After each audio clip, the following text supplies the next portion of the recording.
আসসালামু আলাইকুম। সাবিকুন রাষ্ট্রের পক্ষ থেকে আপনাদের সকলকে স্বাগতম। চলে এসেছি আজকে নতুন একটি ভিডিও নিয়ে। আমাদের আজকের রেসিপি হলো কলা দিয়ে রুই মাছের তরকারি। তাই আমি এখানে একটা কড়াইয়ে তেল দিয়ে দিয়েছি। এখন আমি দিয়ে দিচ্ছি পেঁয়াজের কুচি,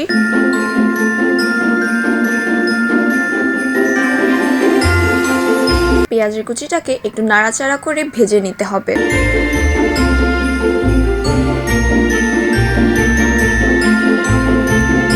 এবার আমি দিয়ে দিচ্ছি হলুদের গুঁড়ো। হলুদের গুঁড়ো দিয়ে আবারও একটু নাড়াচাড়া করে নিব।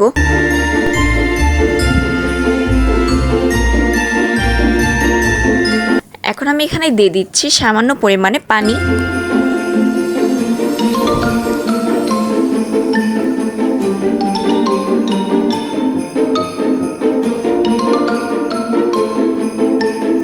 এবার আমি দিয়ে দিচ্ছি রসুন বাটা,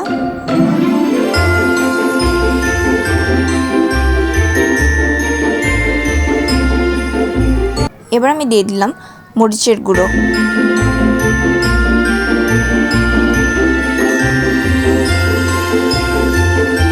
দিলাম ধনিয়ার গুঁড়ো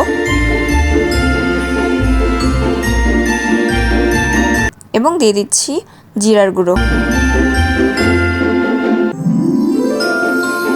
মশলাগুলোকে ভালো করে মিশিয়ে নিতে হবে।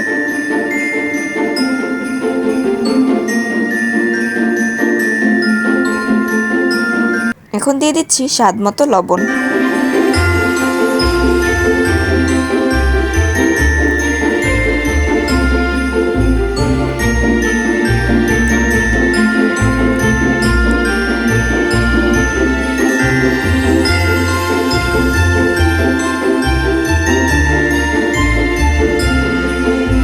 আমি এখানে ভালো করে নাড়াচাড়া করে নিলাম। মশলাটা কষানো হয়ে গেলে এখানে আমি দিয়ে দিব কেটে রাখা কলার টুকরোগুলোকে এবং আলুগুলো।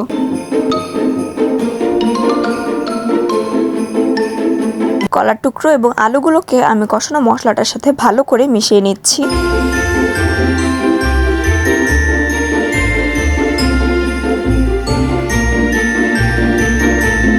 এখন আমি এটাকে ঢাকনা দিয়ে ঢেকে দিব। এবার ঢাকনা উঠিয়ে দেখিয়ে নিচ্ছি। তরকারিটাকে আমি একটু নাড়াচাড়া করে নিব।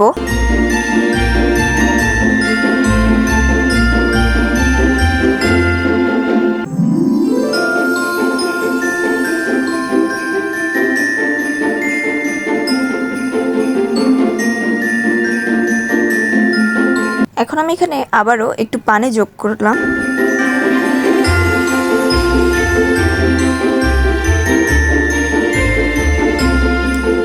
পানি দেওয়া হয়ে গেলে ভালো করে নাড়াচাড়া করে মিশিয়ে নিতে হবে।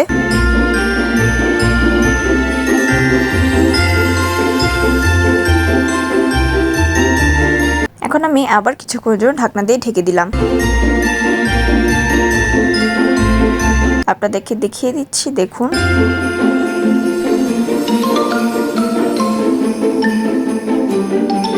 ঝোলটা ফুটতে শুরু করেছে, তাই আমি এখানে রুই মাছের টুকরোগুলোকে ভেজে দিয়ে দিচ্ছি।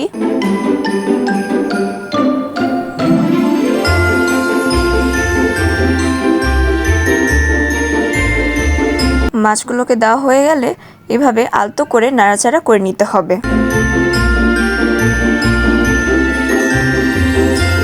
এখন আমি আবার একটু ঢাকনা দিয়ে ঢেকে দিচ্ছি।